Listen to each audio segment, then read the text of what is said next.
Pozdravljeni.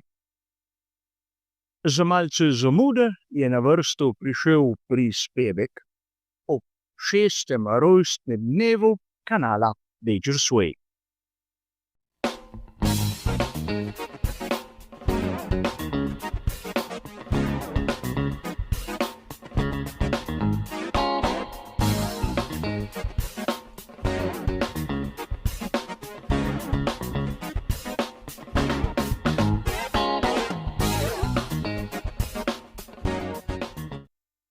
Lahko bi dejali, da smo tudi tokrat skupaj ugasnili novo svečko. Do tega trenutka se jih je nabralo že 6. In priznam vam, da ne štejem več, koliko je prispevkov, koliko je tistih javljanj v živo in seveda podobno. A treba je poudariti, da je tokratni posebni prispevek ob 6. rojstnem dnevu objavljen z nekajdnevno zamudo. Enostavno zaradi tega, ker 30. maja smo bili sredi vikenda posvečenega veliki nagradi Španije. In ko so na vrsti dirke in ne bomo spreminjali tistega dobro znanega razporeda. Tako da na prvi prosti datum sem se odločil, da bom napravil nek poseben prispevek, kjer si bomo skupaj pogledali, kaj se je pravzaprav spremenilo v tem zadnjem letu, kaj je novega in kaj lahko skupaj pričakujemo. Seveda bom izkoristil to priložnost, da se bom še enkrat zahvalil vsem vam. Namreč prva večja sprememba, ki smo jo lahko videli na kanalu, je ta, da sem pred nekaj meseci lahko začel prispevke monetizirati, kakor se temu baje strokovno reče. Prišli smo tisto magično mejo 1000 naročnikov in seveda od takrat naprej lahko gledate tako nezaželene ter nadležne reklame. Ampak kljub nadležnosti vam moram priznati, da to pomaga. Do tega trenutka povprečno na dan zaslužim približno cel evro. In od tega si lahko vsakdo zamisli, kaj si lahko privošči. Seveda, denar pride na račun podjetja in ne mojega osebnega. Ampak nič za to. Zadeve rastejo. Če sem pravilno pogledal situacijo na mojih števcih, je sedaj na kanalu vpisanih 1123 sledilcev, kar je izjemno podobno moji redovalnici iz srednje šole. 1, 1, 2 in 3. A pustimo sedaj to, situacija upam, da se bo poboljšala. In verjetno ste opazili, da se je v preteklem obdobju tudi na kanalu spremenilo marsikaj od tehnične izvedbe, da imamo posnetke v kvaliteti 4K, ker približno 15% izmed vas moje prispevke spremlja celo na televiziji, do tega, da je zvok boljši, da imamo nekaj časa 2 kameri in še bi lahko našteval.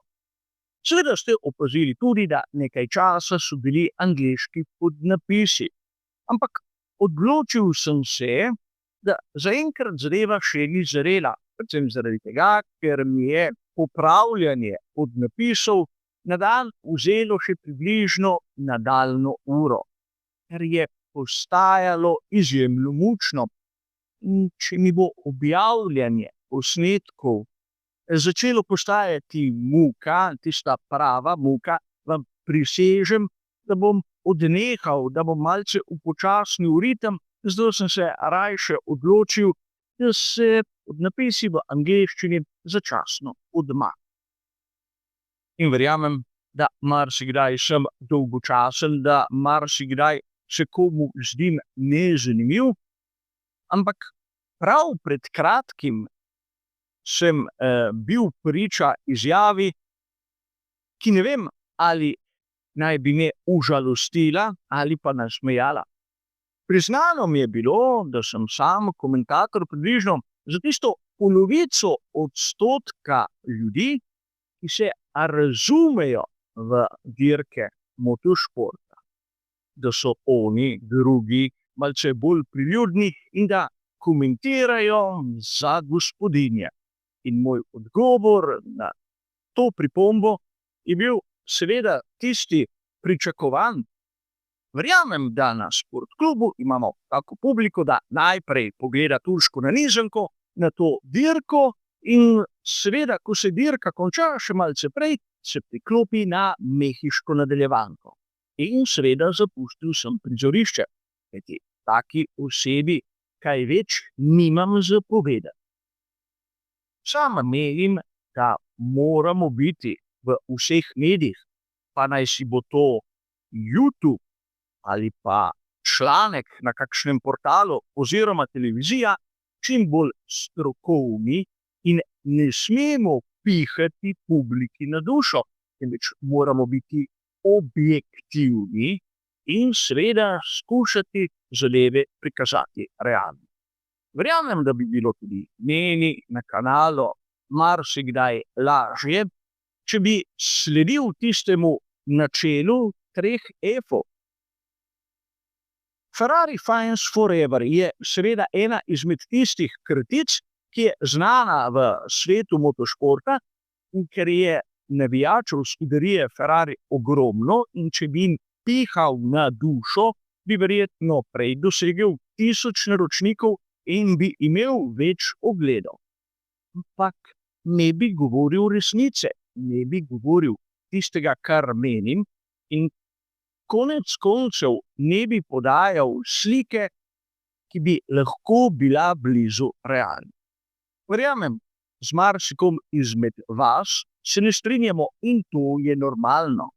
Ampak zavedati se moramo vsi nekega dejstva, da pravica do govora je zagotovljena prav vsakemu, ampak dogaja se, da se marsikdaj zgodi, da nekdo to pravico izraziti svoje mnenje zamenjuje za pravo dolžnost. Ste opazili v raznih virih nekoga, ki mora nekaj povedati, in to, kar on pove, je seveda najbolj pametno. Treba je poudariti, da na koncu se mu zdi, da mora imeti on zadnjo besedo. Pri meni tega ni. Če ni argumentov v ozadju, prvič lepo zadeve razložim, da ni tako, drugič opozorim, tretjič je pač tisti gumb, ki ga imamo mi, ki objavljamo na kanalu tako radi in seveda nadležneža izvržemo, brez kakršnih koli komentarjev. A moram priznati, da ta gumb sem v 6 letih morda uporabljal 5-krat, kar se šteje za privilegij, kajti v današnjem svetu imamo ogromno ljudi, ki so neopisani, nevzgojeni, nekultivirani in še bi lahko naštevali. In mnogokrat takšni osebki se celo ukvarjajo s komentiranjem določenih športov. Sedaj, preden zaključimo ta malce drugačni prispevek o 6. rojstnem dnevu kanala Badger's Way, še neka podrobnost, ki mi je prišla na misel pred kratkim. Verjamem, da povprečni navdušenec nima poznavanja, naprimer, kar se tiče športnih panog, v preteklost morda do antike. Ampak verjamem, da ste tudi vi zasledili, kako so nekateri, imenujemo jih kot običajno poznavalci, govorili o tem, kako so dirke svetovnega prvenstva Formule 1 kdaj podobne gladiatorskim igram. In to je ena izmed največjih bedarij, ki jih lahko nekdo izreče. Seveda, če je njegova kultura malce manjša kot številka njegovih čevljev, je stavek v njegovem umu lahko celo logičen. Ampak v antiki smo imeli res gladiatorske dirke, ampak smo imeli tudi dirke z vozovi, ki so bile čisto nasprotje. V Rimu imamo Circus Maximus, torej ostanke tiste proge, ki je nekoč služila za praktično predhodnico tistega, kar danes lahko imenujemo motošport. In treba je povedati, da dirke z vpregami so bile mnogokrat bolj cenjene kot gladiatorske igre, ker niso bile tako krute, tako nasilne, tako krvave.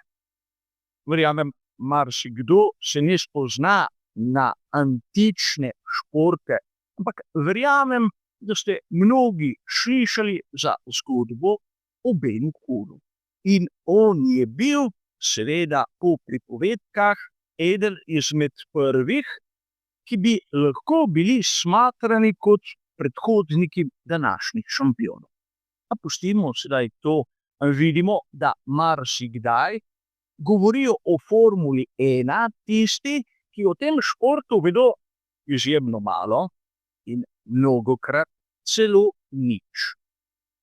A treba je povedati, da kdaj pa kdaj se moramo vsi mi ustaviti, zamisliti in razmisliti, preden karkoli povemo. Tudi sam se trudim in vem, da sem nadležen mnogokrat poudariti, kaj je moje mnenje in kaj pravijo drugi. In tisto, kar pravijo drugi, seveda zmeraj potrdim s člankom ali s pravilnikom ali z odločitvijo oziroma katerikoli drugim uradnim dokumentom. Mnogokrat pa lahko dobite mnenja strokovnjakov, ki bazirajo na tistem, kar so morda nekoč pred desetletji slišali. In seveda rezultati so tu. Kolikokrat ste slišali zanimivo statistiko, da na določeni progi zmaga tisti, ki začne v prvih 2 štartnih vrstah. A logično ne, v glavnem, če si na kvalifikacijah med prvimi 4, pomeni, da si dovolj hiter, da lahko zmagaš dirko, ker nam nekako pove, na kakšnem nivoju smo danes. Ampak vsi mi lahko naredimo marsikaj, da se bo ta nivo dvignil. In da se nivo dviguje, je tudi dokaz v tem kanalu, ki raste, sicer po času, ampak raste vztrajno, ki se izboljšuje, ker se trudim, kot pri ekipah Formule 1, zmeraj dodati nekaj novega, zmeraj nekaj malega izboljšati, kdaj mi uspe, mnogokrat mi ne, ampak še sem tu. In tudi bom, dokler se bom zabaval. Drugače si bom poiskal drugi hobi, kajti jasno vam je, da tega ne počnem iz praktično neke želje po zaslužku, ampak iz čiste strasti. In Formula 1 je ena izmed mojih strasti, ampak imam še druge. A hvala še enkrat vsem, ki me podpirate, nekateri že dolgo vrsto let, in seveda upam, da me boste tudi v prihodnje. Kar se tiče tega osebnega prispevka, ki upam, da vam je bil vsaj zabaven, je pa to vse. Hvala še enkrat za vašo pozornost in kot običajno, nasvidenje.